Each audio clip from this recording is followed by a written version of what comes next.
Hello and welcome to the Ask Aviator podcast, episode number 26. It has been a week off in between our episodes, sadly, but we're happy as heck to be back here again once more in the beautiful town of Lake Wales, Florida at Aviator Paramotor. Today is Tuesday, and as you guys may have noticed, there was no John and Kate plus 8. There was no beautiful, proud intro to this. There's no opening act. There was nothing that everyone really looks forward to. There was just me sitting on camera. So I apologize for that, but I promise to make it up to you. John actually injured himself. It's a tragic story. It's one of those things where you recognize that as you grow older and older and older and become ancient, you will occasionally damage yourself doing very mundane things, and for me, it was the moment I realized that there was an issue with me.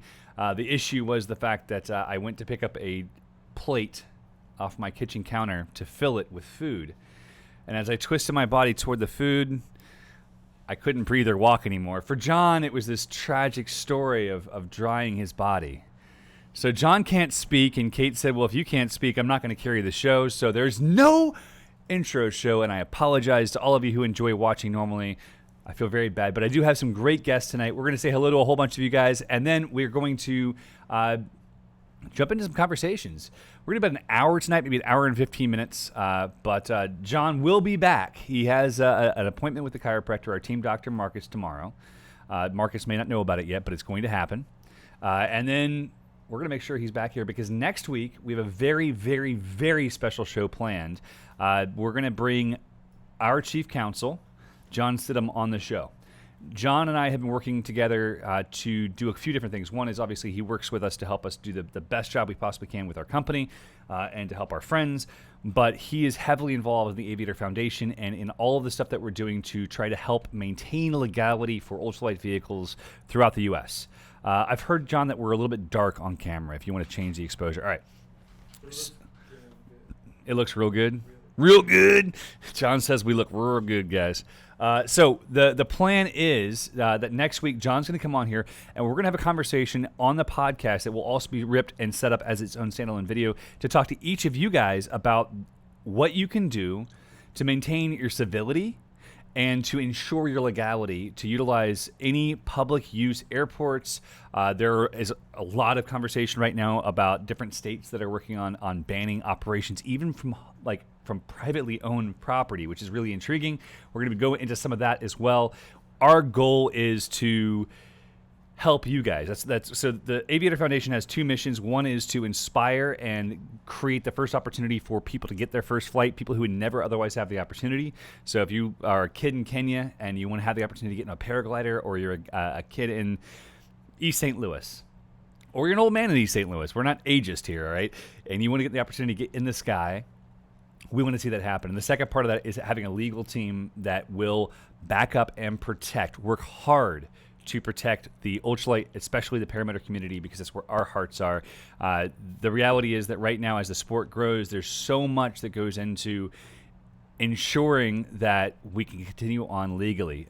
Here in Lake Wales, which is a town of 12 to 18,000 people, we have had to sue our city. We've had to file FAA complaints. We've had to fight a lot of FAA complaints. We've had to showcase our level of safety. We bring a huge group to every airport users group meeting. We work with the local FSDO. We have a ton of fantastic relationships, and still, at times, it can be tenuous. And it's tenuous because you have people who are only used to airplanes, people who are accustomed to what they're accustomed to and nothing else, and any change is not good change. The problem is, in our opinion, is that airports, particularly public use airports that receive federal funding, have certain grant assurances that they must follow. And as long as you're working in a manner that's gracious, you're flying in a manner that's safe, you're following FAR 103, you're being conscientious, you're not being a jerk, there should be none of these issues. And the reality is that sometimes there are. So we're going to be working very, very hard through the foundation, through your donations, to help pilots like you, or like you may someday be, to really dial in exactly what you can do and how you can keep yourself safe, how you can work to help everyone make the sport better and make it more open. I mean, we recently heard about Minnesota and Minneapolis, and apparently all the Minneapolis regional airports, all the airports around that, I believe it's 8 public use airports, have had ultralights, from the paperwork I've read, illegally banned since 1983. That's insane. So we absolutely need to do some work to ensure that your rights aren't infringed upon.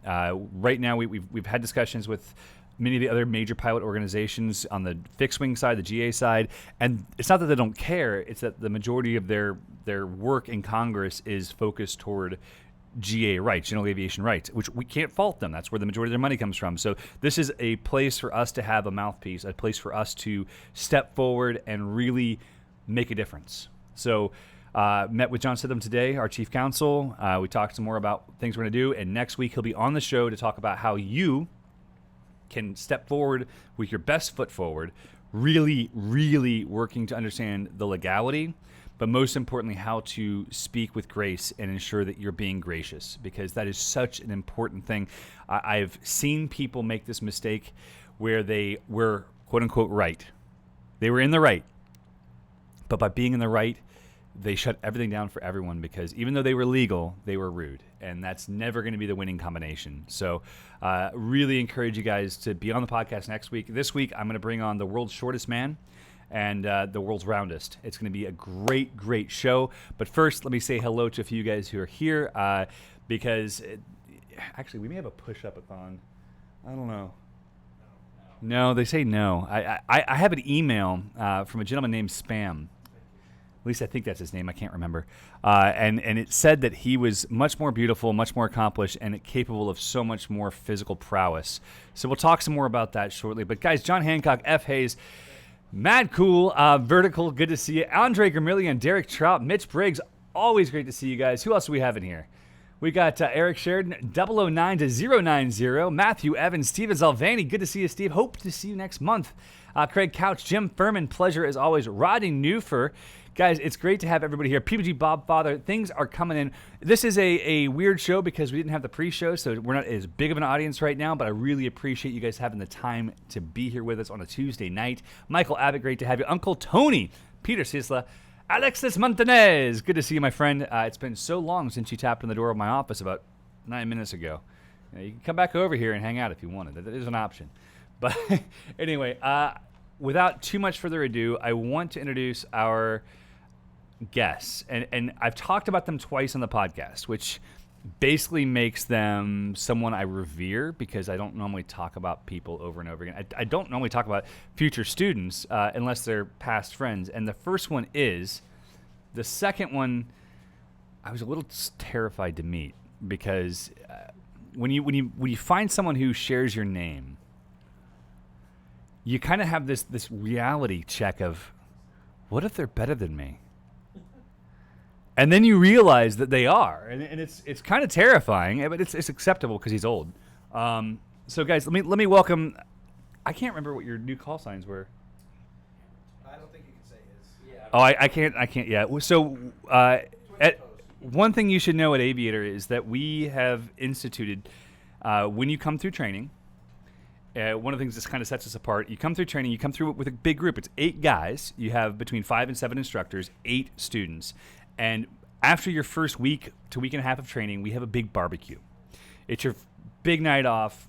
We grill out for you. We have a great time. We have a really fun interaction. And then Mike, one of our instructors, or one of the others, someone from our team, takes the suggestions from every student and every instructor of all the different call signs we could name you. And we're going to talk about call signs tonight, because the gentlemen I have with me tonight are from the Air Force.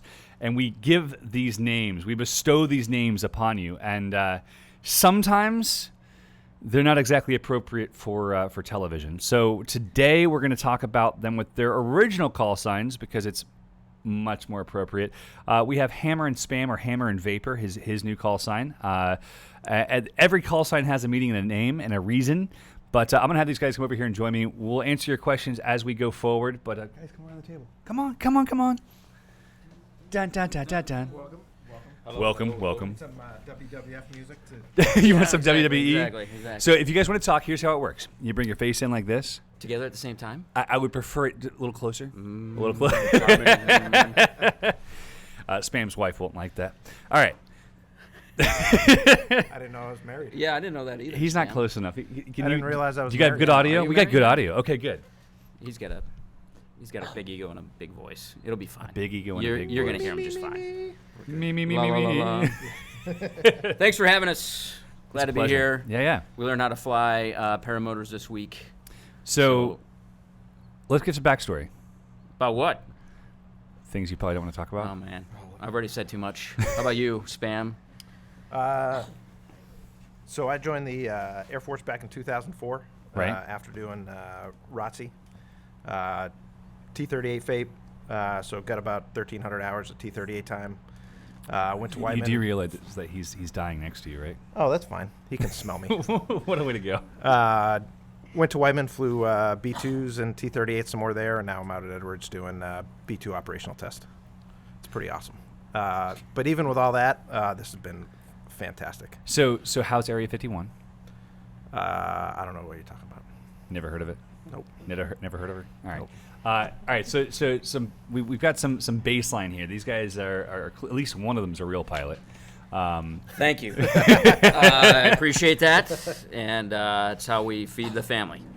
Yes. So Matt and I met. Have we determined it was 2017 or 18? 17. You sure? I'm positive. Your math is weird, but that's I'm okay. old and I 17. broke in my head. old. Dude, I broke my back picking up a plate. I couldn't breathe. Yeah. I know. It was 17. Okay, It was so 17. Hammer and I met 2017 Oshkosh, and we're sitting in the briefing room. Yeah. So for me, the pinnacle of briefing rooms is the Oshkosh briefing room.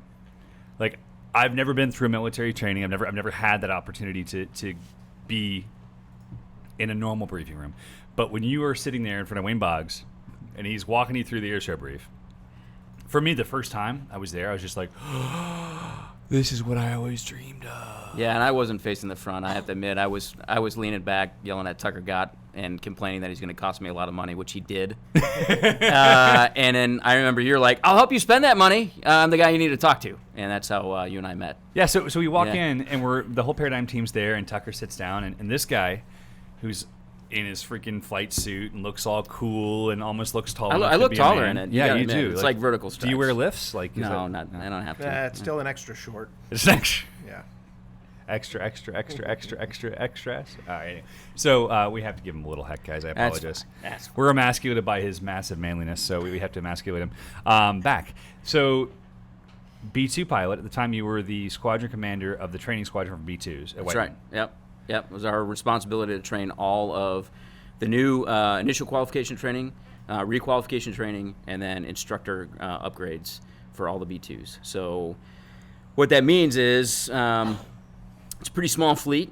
And How many? Well, right now we got 20 of them. They have 20 of them. 20 of them. Mm-hmm. So at any rate, it really was a pretty unique operation there. It is a unique operation at Wyman because it is a high demand resource for not only training but also areas around the world they want to have it for strategic and tactical operations. So it was a really great opportunity to be part of that team to help train and make new B-2 pilots, of which we usually only make like 16 to 17 a year. That's really the capacity.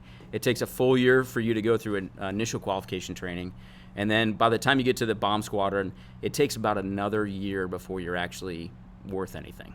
Right? Wow. I mean, it's a very easy airplane to fly, but it's a very difficult airplane to learn how to employ. So, anyway, Can you explain what the B-2 is? I mean, I can explain it. It's black and it's sexy, and it kind of has a weird midriff. But yeah, so what does it do? For those B-2 is people who don't know. it's a stealth bomber. It's a multi-role in terms of it has a operational roles in terms of nuclear and conventional roles, so we can really hold any target at risk on the planet at any time. We have the ability to penetrate air defense systems and get to areas and targets that no other platforms can. How fast does it fly? It isn't really that fast. High subsonic. You don't have to go very fast if they can't see you. Right. So that's just it. Now, yeah, F-22, F-35 have stealth capabilities and things like that, but it's a different role. For us, it was an opportunity to fly long distances and hold any target at risk on the planet. So it was a great team to be part of. I got involved with it in 2004. That's the year after I graduated high school or dropped out of high school. Thanks. Just thought you should know that. Do you want me to stay or you want me to leave? I just thought you should know. Okay. Just want to make sure we get some ground rules. Yeah, so I got involved in 2004. I actually joined a little before Spam getting into the military. And I started off actually flying civilian. I got a civilian background. Right. Did flight instruction, flew canceled checks. I feel like you have to go back about 5 years before that, because your story is very similar to mine. Yeah. Where you had family in aviation, but no one gave you a leg up, and I think it's a really important story to share, because what you did to get where you are is impressive, especially compared to Spam. Well, yeah, I mean, I hate bagging on Spam, but it is impressive. I don't. I feel like it's important. Hey, sometimes you got to let the other guy win. Yeah. I'll let you have it. Yeah, well, the cool thing about aviation is you run into people from different backgrounds and different ways of making it happen, right? And I grew up in a household where my dad was a commercial airline pilot, but he worked his way up through the ranks to get to where he was. In fact, I mean, he started a polka band to play for his flying lessons. I'm not kidding you. Where was that again? So Milwaukee, believe it or not. Wisconsin. Yeah. So he was working as a tool and die maker. And he was living with his grandparents, and he asked his grandparents if he could use his money from the tool shop to take flying lessons. This is back in the 50s, right? And, of course, his grandparents had been through the Depression, and they're like, what are you doing? You're going to take all that great tool shop money and you're going to waste it on airplanes? And so he goes, well, what if I, make money other ways? Can I do it then? And they said, yeah. So, he played accordion. He got a sax player and a drummer, and they played all these weddings in Milwaukee, which – quite honestly, probably was a great time. He hasn't shared all the details on that. But he made enough money where he got all of his ratings and ended up flying for the airlines. So it's something I knew I wanted to do early on. I knew I wanted to go into military aviation. And I had no idea. And probably like a lot of people out there, you start down one road and then you kind of wake up one moment and you're like, holy cow, how did I get here? And I've been here for how long? That probably hasn't happened to you because you're like 12. I'm like 7, actually. Yeah, exactly. At least 7. it hurt. So, but people can relate to that. You get going in something, and I went in active duty and started flying, and I had every intention to kind of leave kind of early.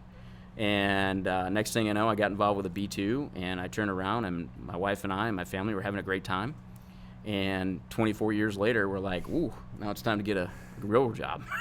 So you work for Acme now? I work for Acme Airlines. Yep. So Yep. different type of flying. Mainly chasing the coyote? Is that really your goal? Yeah, he can be a little wily, but Yeah. it's okay. We get after him a little bit.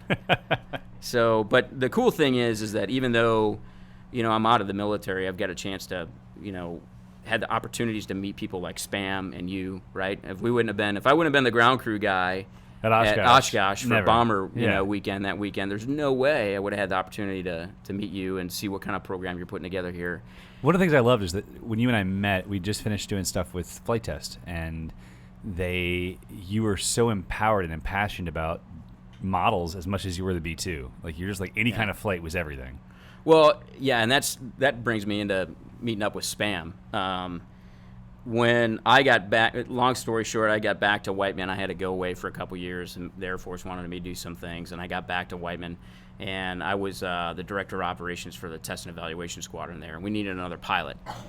So we started going through, essentially resumes of people that were on campus that could do the job, and Spam came up, And so we interviewed him, and it was one of those things where, I'll be honest with you, it was like, at first I really wasn't sure.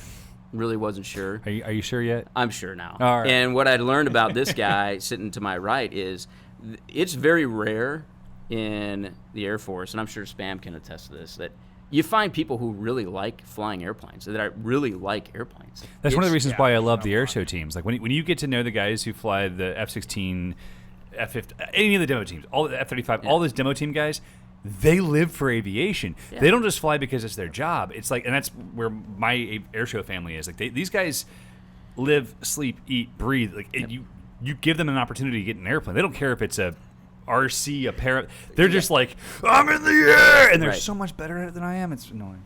Yeah, and that's where Spam and I hit it off, and I realized that this is one of the few people I've ever met in the Air Force that liked airplanes more than me. And so we hit it off. I mean, we started flying B-2s, T-38s together. Next thing you know, we start flying model airplanes. And I had been away from model airplanes for a long time, and flight test opened my world back up with what was going on there. Right. And it's so cool to see those guys, grow into what they have. Yeah. And it's not because of luck; it's because of hard work and passion. Oh, absolutely. And they share that all the time, Yeah. And then you run into a guy like Spam, and he's passionate about it too. And so, meanwhile, we're working together, but we're also, hanging out. And he's getting to know my family. He's hanging out in my basement, kind of like a creepy Uncle Eric. It kind of. Yeah. Hey, wait, that resembles. Yeah. Wait. And so we started flying model airplanes and hanging out, and I don't know if it was you or was it me or did we both kind of come across some of the Tucker videos and things like that at the same time with the paramotor? You kind of started it. I had remembered seeing some paramotor videos on YouTube and thought, yeah, that looks cool. But you definitely got excited about it and got me amped up about it. Because like you said, I love flying. I've passed up lots of management jobs because I just didn't. It's not me. I just want to fly. I started with model airplanes when I was a kid. Got a ride from a cousin in his Citabria, and he said, "Hey, you can get paid to do this." I went, "Done. Life plan complete." So yeah, it's been pretty fantastic. What's your rank now? I'm a major now. So you're in 04 or 04. 03? Okay, all right. So 04, and you're 37, and this random short dude, like Lilliputian over here, is like, "Hey, I really want you to go fly butt fans with me," and you said that sounds cool. Man, he's tough on you. Yeah, he is. You're next. We're live, so if I do anything harmful to him, it's recorded. Well, the hard part, it's a lot of syllables. I might have to Google it. Well, not only that, but he just got done talking about his lawyer. You think I'm going to do anything about it? He's probably got a better Yeah, one. exactly. Probably. For Yeah. Sure. No, it's okay. It's okay. So It's out of respect and love. If I wasn't giving you crap, I just gotta defend for myself. Come on. No, it's okay. You got You'll be the all pretty right. boy over here to Yeah, take he'll care of push you. me into the fight. How is it, Hammer? You go first. you're gonna let him get away with If that? the water's past your earlobes, I'm not getting in. So I've done a lot of flying between military and civilian. One of my life goals from a kid was to get every rating I could, and I've got multi-engine float, glider, and balloon left. I've got everything else.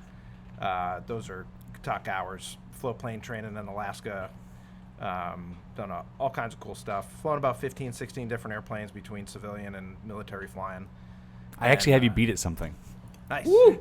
84 types. Nice. I'm actually really surprised. I did not think I was going to have you beat. I really didn't. For now.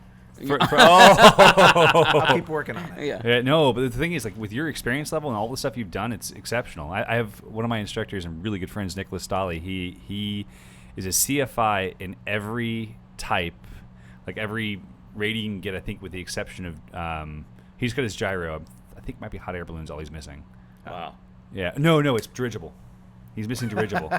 Yeah. All right, let's go talk to Goodyear. Wow. Come on. Yeah. So it's the same kind of idea. This idea that like we live to be in the sky. Yep. And if there's a checkbox we can fill, we have to fill it. Well, and all that stuff makes you a better pilot in any of them. I think learn how to fly float planes makes me fly jets better because you're just doing different stuff. But it's all the same chemistry. It's all the same idea of liquid and aerodynamics. We're always looking to better understand how the air interacts with us, right? Yes. Yeah. And you're challenging yourself with new stuff. I mean, landing on a glassy lake in Alaska where you can't see the top of the water, but you can see the rocks on the bottom. That'll challenge you to not use your feelings and procedurally make something happen. And it was an absolute blast. When I was 17, I had a ultralight amphib. Yeah. And my family's runway is 6 miles north of here, and I made a challenge for myself. I was like, I want to land at 30 lakes as fast as I can, because we live in this mecca of lakes and ponds. 36 minutes, 30 lakes. Nice. Whoa. And on those glassy mornings, it really challenged you to rethink how you look at things, because by nature you're like, oh, look at the water. You can't look at the water. Can't see it. You can't see the water. You're like, where are the reeds? Where's the shore? Like, Yep. Yeah. The pretty water's where people get in trouble. Just wait till you start foot dragging water. Yeah, we got some time for that. Yeah. I would recommend, and I tell everybody this, I recommend 1,000 land foot drags, before 1,000 puddle foot drags, before 1,000 non-moving water foot drags, before you even think about moving water. Oh yeah. So at least a week or two. Yeah. Yeah, a week and a half. Now, if I had done that 30 lakes thing, I would have done it in 33 minutes. But I'll let you know. Yeah, you're more loaded, so the aircraft moves faster. I get it. I'm delicate about my weight. I wish you wouldn't keep poking. I would say something, but it would not be family appropriate. I think my family's yeah. watching. All right, so it says Seaport says lean in spam. John, if you turn up the volume, Eric will blow my speakers. So turn me. All right, sweet. We got it fixed, guys. Apologies. All right, so last Saturday, you guys showed up. Yep. It's a long process getting here, Yeah. and I took both of you guys are tandems. I don't remember who I took first. Spam. Took spam first. Yeah, he was in the front of the line. My legs. I can run faster. My legs are longer. Here we go. We were on a trike, No, just get No, in front of yeah, him. yeah, he just pushed me out of the way Get and in ran front of the line. faster. and I'm the mean one. Okay, it's Yeah. just Eric and Eric against Hammer. I'm okay with It's that. okay. I like my odds, actually. So we go flying on the tandem, Yeah. and you have some history with general aviation as well. Yep. Obviously, and you also owned an RV like my vans. Yep. I had the side by side seating. You had the tandem seating, the RV4, same engine, 0320. 0360. What? With 10-to-1 pistons, electronic ignition. It was nice. Okay, I hate you a little bit more It now. was nice. I'll help you rebuild it. It's easy. Okay, I just need. So Can my I go plan- now? No, we're gonna have a moment. All right. You just have to watch. So my plan with the RV is new paint, clean up, sell it for a 7 with a slider, with IO 360 or 340. We'll see. Yeah, do at least a 360. They can put the 390 in the 7s now, too. I know they're so sexy. But you can get, if you do high compression electronic ignition in the 360, you'll get just as much horsepower as the 390. Matt's dying inside. My new parachutes And just better came gas in. mileage. I got brand new parachutes sitting in my office. To wrap them up, Yeah, I'm down. Just Okay. pull the pin, let the spring go. we can duct tape them. It won't even take much duct tape. It's like 4.5 inches. It's good. Get it out of your system. You only got 45 minutes left in your hour and a 15-minute podcast. Just get it out of your system. All right, so when we took off, Yeah. I did the same thing with Hammer. It was kind of a wild morning for wind, so like we took off like this and then got off the ground beautifully, and it was actually one of my more successful tandem takeoffs. Just gonna brush my shoulders off real quick. You're welcome. You ever strain your shoulder doing that? I had Patting yourself to. on the back? I had, dude, it was a must. I did 8 tandems in an hour and 25 minutes. That was actually really fun. So what's more of an accomplishment, that tandem day or getting 33 lakes in 36 minutes? It was 30 lakes in 36 minutes. I could never do 33. Only he could do that. Okay, so what's better? I mean, is it The is it- tandems, because I didn't fail a single launch, including 2 180-degree turns. Yeah, dude, you didn't give up. You didn't quit. That I was mean, that was some pretty work. solid. That was some work. Yeah. It was fun though. Oh, Derek Trout just hopped in. He won Tucker's competition for the free training. Oh, nice. And, Congrats, dude. He says better than Leanne's. We were in Pennsylvania, and this field that seemed large enough with a motor that is smaller than we normally use, like the one we use together. Yeah. And I took his wife for a tandem, and I failed 3 launches back to back, and the 4th one we got off the ground for multiple reasons. Like the hang points were off. There's all these Yeah. other things. Because there's someone who used the tandem needed to fly solo, and I pre-flighted but didn't catch it because I'd never seen it reset. Final one we get off the ground, and we're flying, we're climbing. 100 yards, 1 foot. 100 yards, 1 foot. It's just not climbing. And his wife's a tiny little gorgeous thing. Like, this is not her fault. And I did not eat any of the fair food, so it was not my fault. No funnel cakes? Oh, no. I had 1 bite of funnel cake, all right? It might be my fault. And I'm looking down at the end of the field. I'm watching as it gets closer and closer and closer. I'm like, all right, either corn or power lines. Corn or power lines. Corn or power. Okay, we're landing. Corn. Yeah. So Yeah. we stopped, but she got a really nice, like, 40-second flight. Nice. Well, and I still remember Sorry, that. Leanne. Yeah, taking off in that thing, and even in the trike, you can't see any of the lines or anything. You're just out there. Right. And, flying it works really cool, but you also have, G-suit, harness, helmet, all kinds of gear on. Necktie. Necktie. You get to do really cool stuff, but just being out there in shorts and a t-shirt was incredible. Well, and then, like I was about to say, it was like when we took off and we went across that field and we dove down and you're flying over the spider webs in the grass. Yeah, and I remember he said, "Hey, you can see the spider webs." You're just Yeah. like, "Holy cow! Yeah. This is awesome." You know what he said as soon as he comes back and landed? He goes, "Dude, you can see the spider webs." That's exactly what he said. Yeah. It's different. And today, so with each class, we get the opportunity to, as we build your skills, we want to push you toward your graduation flight. Your I've got this done. How many flights do you guys each have now? I think 27 after today. 26 after today. He's always out doing you. Well, there's tomorrow yet. It's not over yet, dude. So today we did our student cross country, and Yeah. I've seen the videos, and you guys got up above the clouds. Yeah. It was incredible. I've gone cloud chasing a T-38. I've gone cloud chasing in a Super Cub. I've gone cloud chasing in the RV4. Cloud chasing in a paramotor where you can smell the clouds, feel the temperature change, feel the little bounce as you go through it.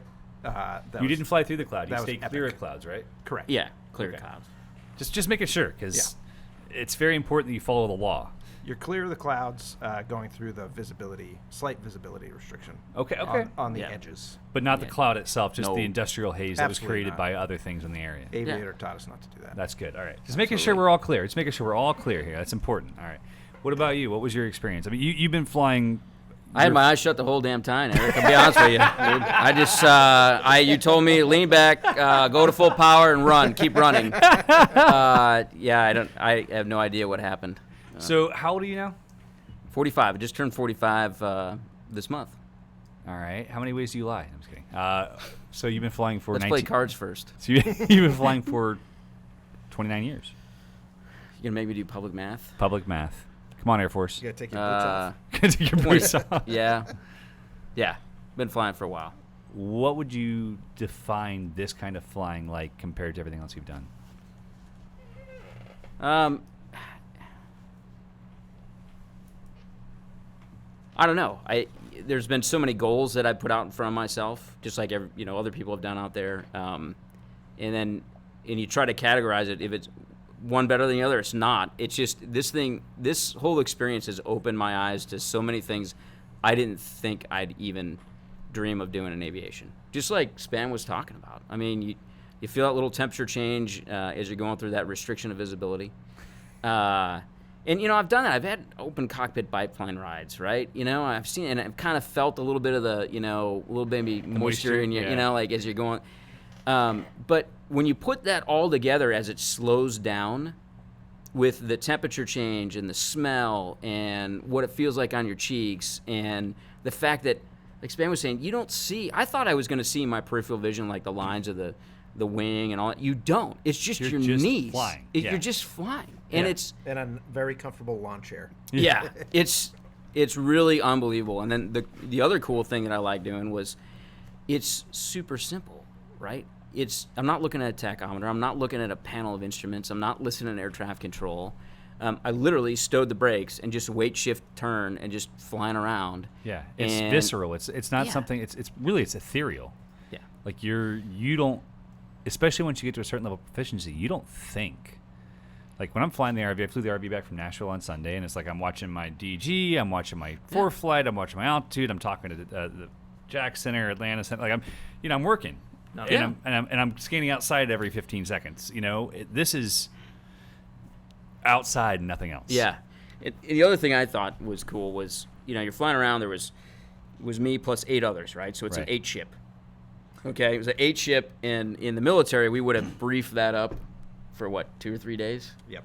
Really. I mean, just the level of effort that would have gone into that, and it was so cool because Spam was coming around a corner. He's below me, and it looked like he was coming in for a turning rejoin, right? Right. And for a split second there, I thought about what that looks like in a T-38 and what kind of closure that is. Oh man. Right, and I'm watching his track because I'm used to seeing that, and then all of a sudden the brakes just slammed, and and I kind of giggle. I'm like, oh, this is gonna take forever, and it's so cool because Yeah. you had a chance to sit back and enjoy it. Right. You can actually witness it, experience it, recognize what's happening, and then reposture your brain and go, oh, I can actually experience, versus having to like make those. There are times, especially Sure. as your skill level increases, your wings increase speed. There's a clip from Flight Fest 2017 in Ohio where I'm rejoining the stack, and the stack was 11 high. So it's 10 pilots flying in a Yeah. stack, Yeah. and I'm going at them about 100 yards away, laterally, and I have to slide in. Yeah. And the average Joe watching this, I've been flying formation airplanes since I was 16 years old. That's one of the hardest rejoins I've ever done in my life because I have to fit into a gap 45 feet wide as I'm joining this. And the closure rate's 80, 90 miles an hour. Yeah. And I'll show it to you guys so you can just let me feel really good about myself because it was baller.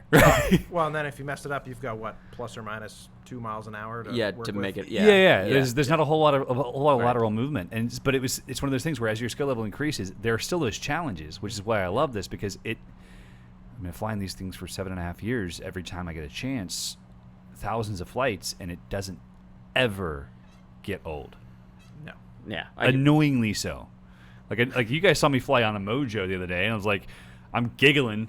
I did kind of kick Eric in the chest a little bit. Still working on what my discount on gear is going to be for that. Yeah. I'm still a little sore. The other thing you brought up earlier today. What's that phone number for your lawyer again? just remember that the other thing you brought up earlier today that I'm upcharging you for. Oh. It equals out. Maybe it evens out. Maybe. We'll see how it goes. What's the Yelp review at? Is it? I think we're at 2.5 stars. Yeah. Okay. Well, I mean, there's time yet. he gave me some free beer. We'll go to 3 stars. Okay. I don't even know whose beer they are. They're got a few more delicious. days They're left. delicious. Yeah. Oh my gosh. No, I mean, on top of the whole flying experience, it's been great. I mean, we're the only 2 pilots in the class, but our classmates have been awesome. And watching these guys, face the same challenges that we're facing, and they're killing it, man. What about the challenge level? You and I talked before you came, and it's like, listen, it's not a cakewalk. No. Well, you guys said it perfectly. If there's guys that are going to be coming that think, well, I've got thousands of hours and this, that, and the other thing, it's absolutely the great equalizer because it's different. You got to be able to run. You're doing weird stuff. Flying a wing over your head isn't the same. Yeah. So that was the fun part for me, that it was a new challenge, that I have no idea how to do this. And I thought you guys did a great job with the building block approach of doing one thing at a time. Yep. So that first flight day, you're not overwhelmed because there's a lot of stuff going on. And especially after doing it here, it blows my mind that there's guys that have just bought stuff and tried to figure it out. Yeah. Like you pull that wing out, looking at all those lines and risers and this, that, and the other Easy. thing. Where do I put the gas? Yeah. So it was great that it was, one thing at a time, figure out how to use everything. And you have to do it that way. It's not like any other kind of flying. It really, especially as you're CFI, so you get this. I mean, I've taught fixed wing ultralights for years. The idea of your very first lesson, you're there solo. Yep. Can you imagine taking some guy and putting him in a fixed wing ultralight or fixed wing airplane and be like, here's a Cessna 172. Here's what it looks like. Here's how to pre-flight it. Here's how it flies technically. Go enjoy your flight. Yeah. It's bizarre, but we get the opportunity to do a dual flight. We do all the tows and everything, but if we didn't build it block by block, Yes. I can't. I mean, there's a lot of other schools out there that don't do it the way we do it, which, we've worked really, really hard, and we've been blessed to have a ton of students to be able to learn together with them. As we teach them, we learn more. Like this, after this class, you guys have already said you're going to rip us a new one and tell us all the things we're doing wrong. So I'm looking forward to that. Well, mainly because it's Chris running the school now, not me. So. Yeah. It's not your fault. Chris, we still love you, brother. Chris is the man. Yeah. Well, that's part of what convinced me to come here is after all the military training where stuff is really done that same way, where it's very methodical. When we're teaching guys, you can't just jump in the jet and go fly. There's too many buttons and switches, and pull this lever at the wrong time, you're going to kill yourself. So it's the same kind of thing where, hey, now you're just going to sit in the ejection seat, see where the handles are, see where the pins go. So really, it's just pull the yellow lever anytime you're flying the B2, you're good to go? Yellow and black is... it's your friendly lever. Sometimes it's terrible, sometimes it's good. Yeah. Depends on the situation. But there still is a little bit of a kind of, your instructor, when you first flight, it's a little bit like your instructor sitting on the canopy rail of that P-51, right? Because you never really have flown the airplane yet. Right. Right? And it's all solo. Right. So it's a little bit like, Chris is sitting on the canopy rail like, all right, Hammer, here's the deal, man. This is what's going to go on. You're going to hear me in your ear, but it's all you. Right. Right? And you got to make it happen. And don't forget to run. Run. Run. Yep. So, it really is a great experience. The way they got us to where we are as a class, your instructors, your team here. They're amazing people. Yeah. I mean, we had a great morning this morning, and it was, The videos are insane. There's going to be a video on the channel soon with a bunch of AJ's footage, and it is just breathtaking. Yeah. It really is. Yeah, the chance to have calm air with clouds was pretty awesome. And, Yeah. and to get 9 people up at the same time, that was awesome. Sorry I had my eyes shut the whole time. Sounds like I missed something good. So Brian Chastine's asked, are these the guys that flew the spiral departure in the B-2 after the night air show got canceled at Oshkosh 2017? That was me. No. I think that was the night show. That was a B1. I believe you're correct. That was a B1. Yeah. I was there for it, but no, we just did that wasn't us. That was a bone. I've got a buddy in EO who was a B1 jockey, and I was like, "Were you at Oshkosh? Are you that guy?" Did you do that? It wasn't him. I might know the guy that flew the 2013 Rose Bowl flyby in a B2. I don't think I've seen that one. It's pretty. It was off center line and late by like 60, 70 seconds. It was bad. Don't believe him. It was really bad. He just felt bad he didn't get to fly it. So it was pretty sexy, actually. No, it wasn't. He's bragging right now. Can you not feel it? I can feel it. I didn't say I said I know the guy that flew it. Yeah, well, But we felt the. I know- you grew like 6 inches taller than Hammer in that one moment. well, anyhow. Honestly, doing the flybys and stuff like that in that airplane is really, that's the best way we could showcase it and share it with people. The first time And- I saw one was at Sun and Fun about 11 to 13 years, maybe more than that, probably 16 years ago. Yeah. Probably about 16 years ago, because I would have been 17, just reminding you that I'm young, and you're old. And I was buddy. in the parts hangar, and I heard this weird sound, and I ran outside, and I watched the B1 flyby, or B2 flyby, Yeah. and it was just this staggering, like, it's so much bigger than I thought moment. And this is Yeah. before they were doing statics, so it was just like, it was a flyby and by. Yeah. And it was like, wow, that is sick. Yeah, it's a different, unique airplane, and doing the flybys is great. I personally, I really relish the opportunity to jump in as a ground crew person. I mean, going up to Oshkosh, that gave me an opportunity to take my youngest daughter with me and my wife, right? And I mean, my youngest daughter, call sign Fig, so she'll listen to this, no doubt. But she has been bitten by the aviation bug. My whole family's involved with it, right? But I had the opportunity to bring Fig and my wife, and Fig was standing with me on the deck of the Airboss trailer, Right. and of course they're all spoiling her. She's got like 2 ice cream cones, one in each hand. The ice cream's dripping down her arms, right? And I'm standing there, and there's 2 B-29s taking off. There's B-17s taking off, B-25s, B-2, B-52, B-1, and they're all flying around. And I'm like, this is amazing. And she's just sitting there, and literally those B-29s are shaking her, and you could see that the ice cream just dripping off of her arms, and she just stood there with her mouth wide open, and I'm standing there going, oh, that's what I look like.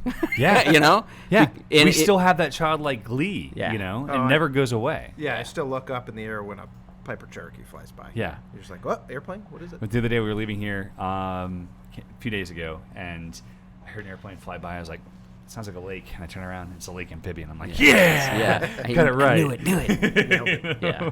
Of course, if you get that one wrong, you probably don't deserve to fly. That's a pretty distinctive sound. The I short wouldn't pipes. be able to call it. Short pipes, man. Gotta Say love that it. again. Well, did everybody hear that? I heard Eric actually. Let them be good at something. Oh man, Wow. that's good. Yeah, Thanks, man. Congratulations, You're growing dude. up, man. Golly. appreciate This is Love it's this a wholesome guy. moment for me. I love this we guy. can group hug after. Yeah. Jeff says you know the beer, so I brought that for you. Oh, cheers. Thanks. That's a couple beers. That is a couple of beers. Just slug it. Don't be a wimp. Yeah, don't be a whip. No, it's being here has been a real great opportunity. Being on this live stream and being on the podcast. I mean, we've been listening to this and watching this. We've been so excited to be part of this and to have our classmates and be part of what they've learned and what we've learned. Man, it's awesome. And I'll tell you what, beyond all this, being here with great people is awesome, but you start thinking about all the backstories, right? I mean, one classmate, Seth, he brought his fiance out. We got to meet her, and she's watching him fly, and all the support and everything that happens behind the scenes to get here.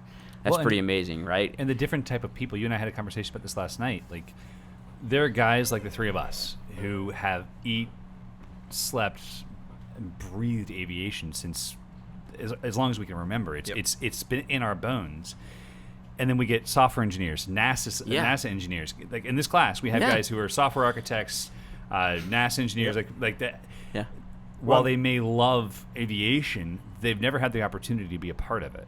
Oh yeah, a couple guys who have never done anything but gone on a commercial flight and were crushing it. Yeah. Yeah.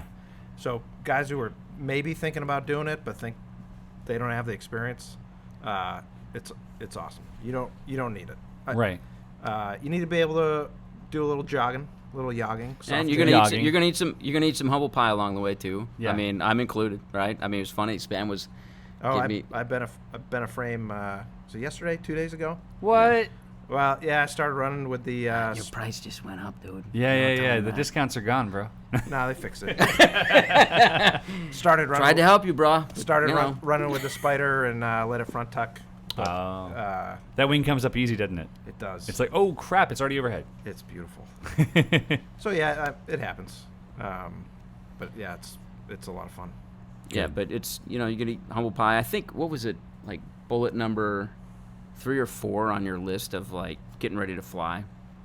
Don't be frustrated, Try to relax. Be humble. And be humble. And man, that bit me.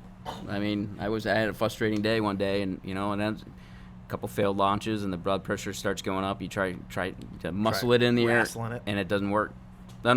Does not work. So yeah, Finesse. it's a really cool thing, and thanks to you and your team to give us the opportunity to do thanks, it, man. Thanks for being here. Yeah, you bet. To me, it's.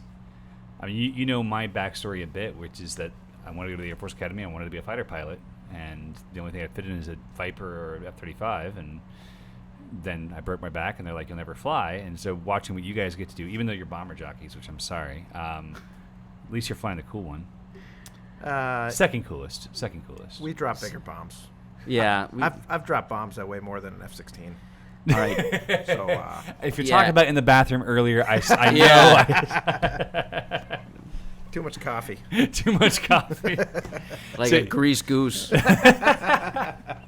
E-Rock just said, I want to fly like an eagle or at least next to one. It's funny because we did 8 tandems. I did 8 tandems last Saturday for your first day of class. And the last one I did was with Mike. And Mike and I are flying along, and we went south, east toward the long canal. And all of a sudden, we're flying with 2 bald eagles. Yeah. And they're like cruising with us. And it's like you're cruising with a freaking bald eagle. It's like America, and not only that, but they offer you a level of respect. That night that morning they didn't really pay much attention to us, but there have been times we're flying along, going into thermal, going up, and you have a bald eagle or a falcon pull up next to you, just shoomp, Nice. and they look over at you like, "Saw, dude." You're like, Sup, brah? right? That's what it feels like. It has that same element of just intense familial acceptance, which is a really weird way to think of yourself next to a bird. But these birds fly because it's fun. They don't fly because they have to. They don't fly because they need to hunt for anything. They're flying because it's fun. There's no reason for them to be at 6,000 feet at cloud base except that they like it. Yeah. Well, I think sometimes their wife's snagging them to get food for the kids. Yeah, maybe a little bit of that. I mean, I'm not an eagle, and I wouldn't. I don't know how they taste because you don't do that. But Bro. Not even funny. Where are you going with this? No place. Can we just rewind Yeah, and I'm start sorry. over? No. Cut that part out. So I haven't had a chance to do the flying with the eagle, but I will tell you, I got passed by a dragonfly the other day, and that was the coolest thing. Like I'm literally flying, and I just zoom, and it passed me. I'm like, that's amazing. That is absolutely amazing. Just another opportunity, another experience you can have here. That's so awesome. I never thought I would enjoy the smell of cow farts. But when you can smell them while you're flying, it's just different. I can't smell them in the cockpit of the jet. It's just different. Well, you only smell yours in the cockpit of the jet. That's the issue. True. The But G-suit does not lock them in well enough. You crank up the airflow, send it to the back seater. Oh, my Turn God. the heat off. All right. Before I send these lovely gentlemen away, who is this, Farva? Thank you, Derek Trout. I would love, if you guys have any questions about Air Force flying compared to paramotor flying, any questions for Matt and Eric, Hammer and Spam, love to have your feedback, guys. It's a quiet night. There's not a whole lot of questions coming through. I'm going to answer a few more, and we'll end this one pretty early, I think, because I have a conference call at 8:30. Well, we really know how to close down a place, don't we, Spam? It's hard to follow it up. Yeah. We're so amazing. Yeah, It's it you're really just is. so you're so gonna, good. What are you going to talk about after? Yeah, like I don't know. Answer some questions. We could talk about Spam's mom. Dorothy Mantooth's saint. That's exactly the answer. I was hoping. I like set it up, and I was like, if he doesn't pull an Anchorman quote, I'm going to feel so bad. All right. What are the new call signs? One of them is Vapor, seeing as he didn't answer the call of his instructors and landed in the middle of the field with no fuel. Oh, so that's their story. I think my incredible teacher, Mike, did a fantastic job setting up a true-to-life engine failure emergency off-airport landing. And I did a touch and go, and he said, you got plenty of gas. And like 12 minutes later, the motor quit running. What I did learn from that, the 185 burns more gas than the 80. And I'm just one of the chubby guys flying the 185. It's really easy to land it anywhere, which is awesome. And you'll be amazed how many times you can pull that pull starter in about 1 minute and 15 seconds on the way down. I think I pulled it about 6,000 times.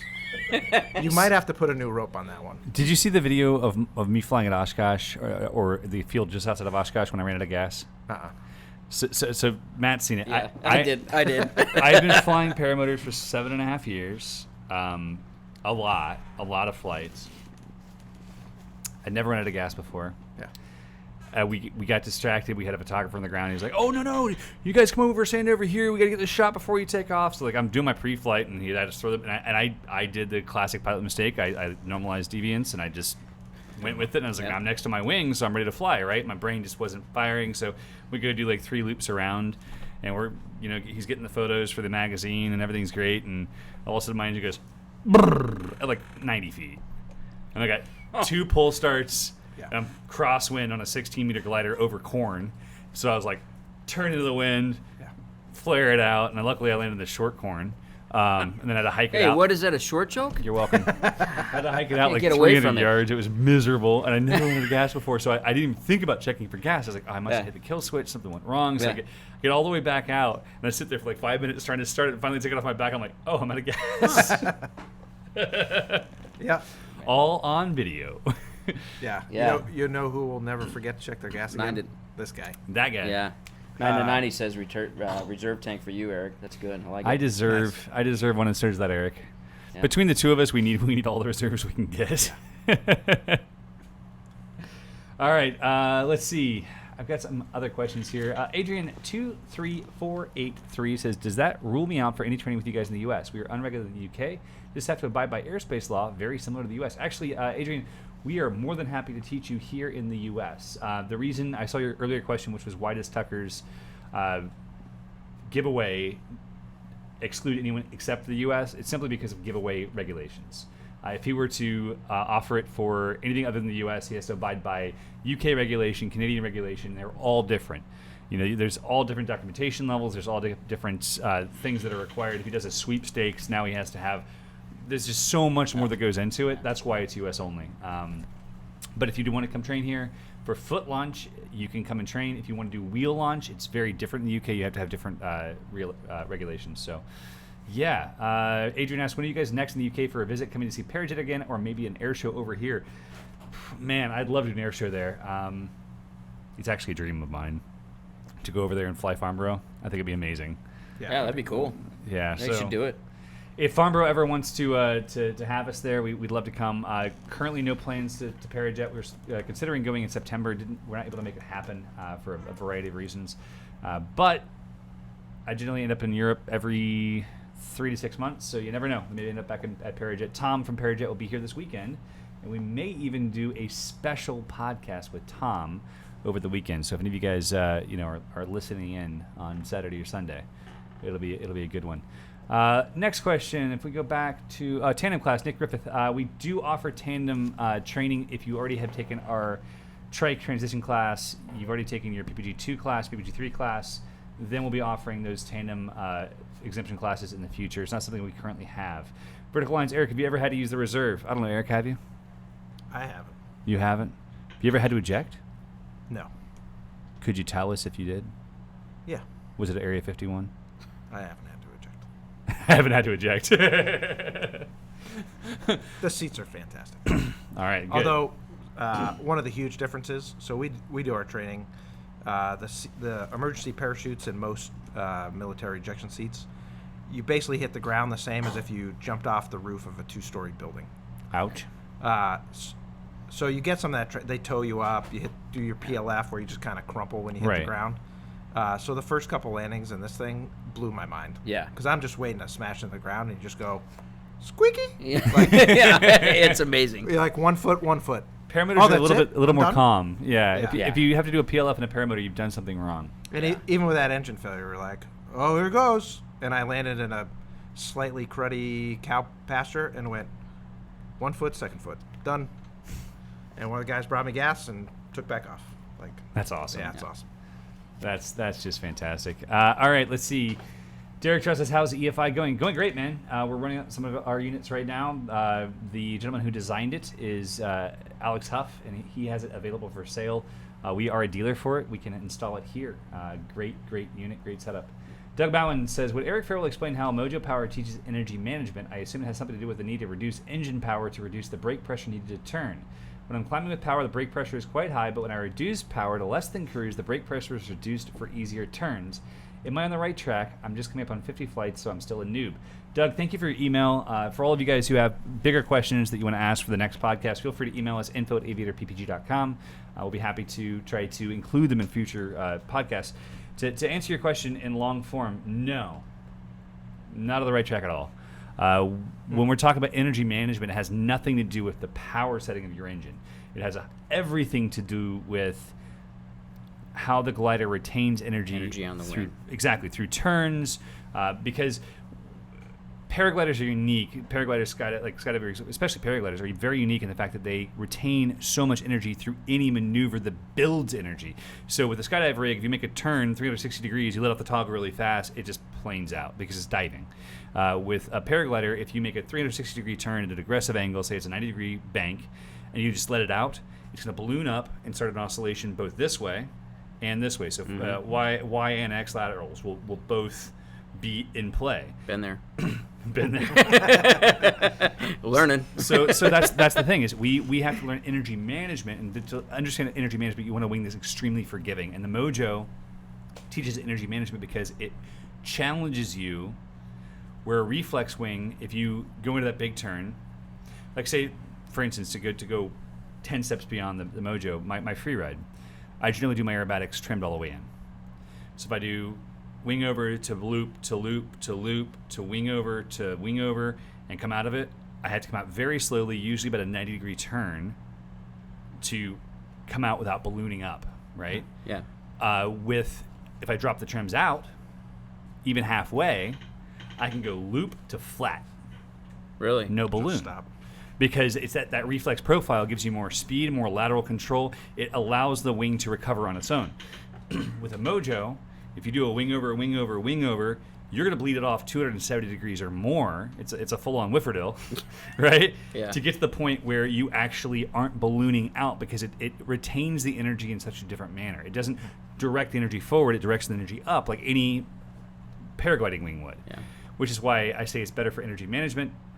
It's why I tell people, like, if you buy a paramotor and $3,000 doesn't make or break you, buy a Mojo first, fly the heck out of it for 6 months, and then use it as your bad weather wing or your questionable weather wing forever, because it's the wing you learn to paraglide on. It's the wing. Like, it's a great stepping stone because it does nothing for you. Yeah. You know, a Spider, a free ride, any reflex wing takes a lot of the control away from you. You don't have to work as hard. It just does it. It's like T-38 versus Cessna 172. You want to roll a 172, you got to really think through it. You want to roll a T-38, you're just like, eh. Yeah, and if you go full stick deflection, it hurts. Yeah. What's the roll rate on a 38? 720 degrees a second. Yeah. It's the highest of anything. I know at least U.S. Jets. I think the A4 was pretty high, it's too. 720? Yeah, 720. It's like a really well-built pit is 360 to 380 a second. So you got, Yeah. you can be going 400 knots. You've got 9 feet of wing on each side of the fuselage, and the aileron deflection is Insane. asinine. It's crazy when Yeah. you do a control surface check. So when are we going to go flying? Dude, I'd love to. You might have to run for Congress. I got a media company. Let's Yeah. make it happen. Yeah, We exactly. can probably start working it. We'll see what happens. You know what? I'll fill paperwork You'll drink out. for free for 7 minutes if you make it happen. seven Seven- entire minutes? Yeah. 7 entire Jeremiah Oh, weed yeah. only. Okay, bourbon. I'm a little more classy. All right, bourbon. Yeah. All right, they're flying by They're the shop. flying. Rub it in, guys. That's probably our classmates out there. Wow, so the roll rate's so fast that if you legit put the stick to full deflection, your brain rattles when you finish. Yeah. But you got to realize, Everybody though, does it once and never again. you do that on an aileron roll, and I've flown to pits. You know, pits loops in like 150 feet, Right. right? In a T-38, entry into the loop is 500 knots, 5 Gs, and it takes 10,000 feet to do a loop. Yeah. Yeah. So I was talking about interesting airplanes to fly because I'm sorry, Paramotor Podcast. This is now getting into airplanes.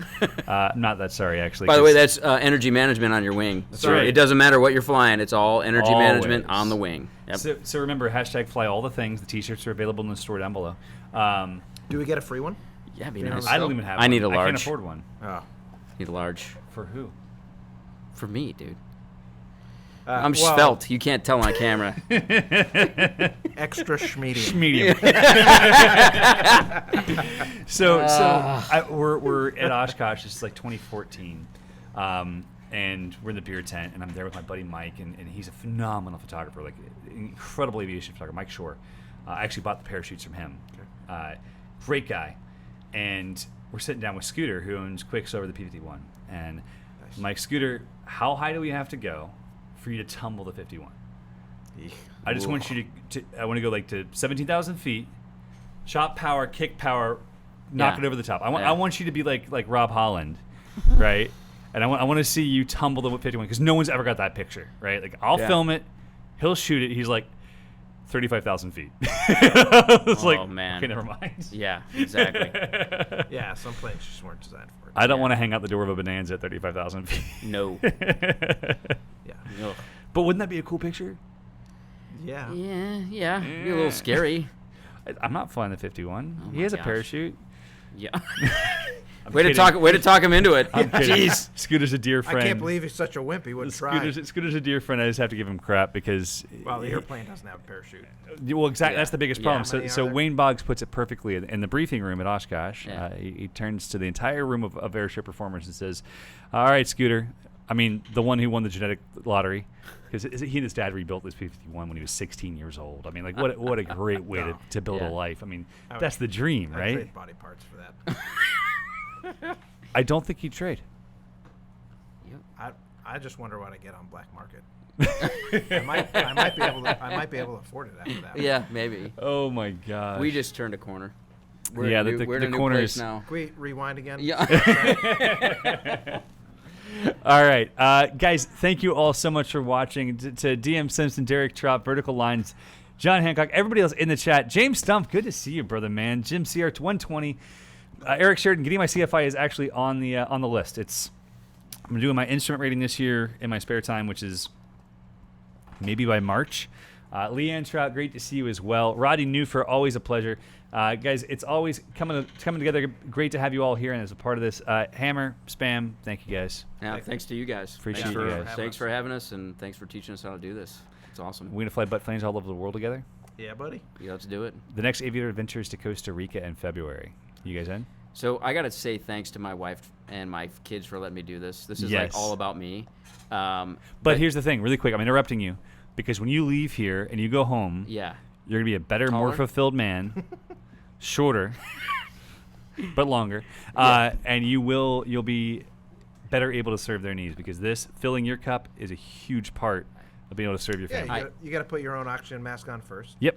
Yeah. No, Yeah. I don't disagree. I think it's been great. But if we go to Costa Rica, I'm going to be having 3 other people join me. I was going to say, bring them. Okay.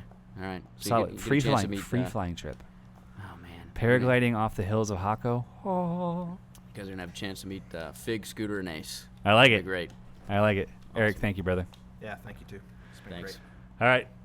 Vapor and Hammer out. See you guys. Have a great night. Thank you all for watching. Thanks, everybody. Enjoy your evening. So long.